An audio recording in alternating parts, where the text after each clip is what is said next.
តោះបងប្អូនអរគ្នាឥឡូវមកដល់ពីប្រវត្តិខ្លះក៏ដូចជាសាច់រឿងនៅក្នុងរឿងនិទានស្នេហ៍កាកៃប៉ុន្តែបច្ចៈដៃអ្នកនរគ្នាគឺខ្ញុំមកនិយាយហ្នឹងគឺសម្រាប់ភាគទី45ទេ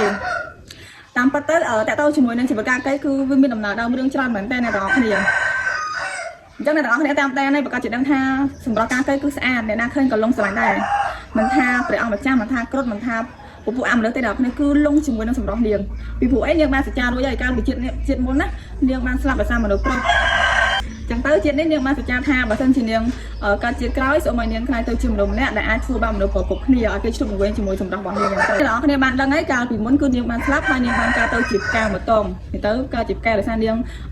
ប្រវត្តិរបស់នាងគឺកើតជាមកពីផ្កាចឹងទៅអ្នកនរគ្នាហ្នឹងហើយអញ្ចឹងសម្រាប់ឈុតនៅក្នុងភាគទី45វិញគឺយើងសង្កេតឃើញថាការកេរនឹងបាននិយាយទៅកាន់គ្រប់ថាគាត់ហ្នឹងពិតជាសុំទោសព្រោះជាគាត់អត់ចង់ឲ្យតំណែងស្នេហារបស់គាត់ហ្នឹងកាន់តែញ៉ៃឬក៏ពិបាកដល់គ្រប់ទៀតទេអញ្ចឹងគាត់ក៏បានសម្រេចចិត្តថាសុំគ្រប់ហ្នឹងស្រឡាញ់គ្នាតែម្ដងទៅបងប្អូនអ្នកគ្នាល្អខ្លាំងមែនតើប៉ុន្តែអ្នកទាំងអស់គ្នាយើងក៏អាចស្មានដឹងដែរថានៅក្នុងភាគទី45ហ្នឹងតើកាលិកាដែលយើងហៅថាការកេរហ្នឹងហើយនឹងគ្រុឌហ្នឹងគាត់ស្រឡាញ់គ្នាបានរយៈពេលប៉ុណ្ណាព្រោះដោយសារមានអ្នកតាមព្យាយាមធ្វើបាបគាត់បំបាក់ស្នេហាគាត់ទាំងទៅប៉ុន្តែអ្នកទាំងពីរចាប់ផ្ដើមស្រឡាញ់គ្នាអញ្ចឹងណាអ្នកគ្នាអញ្ចឹងបើអ្នកគ្នាចង់ដឹងថារឿង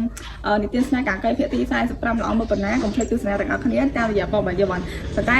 បច្ចៈដៃគឺសប្ដាហ៍ក្រោយបញ្ចេញអ្នកគ្នាដោយសារសប្ដាហ៍នេះគឺចប់ហើយចឹងចាំលេងនៅវគ្គក្រោយទាំងអស់គ្នាអញ្ចឹងអ្នកគ្នាបើសិនជាខ្ញុំ reaction មានសលេងរំខានឬក៏ញ៉ៃកន្លែងណាមួយអ្នកគ្នាសូមមេត្តាអធិស្ឋានផងតោះអរគុណច្រើន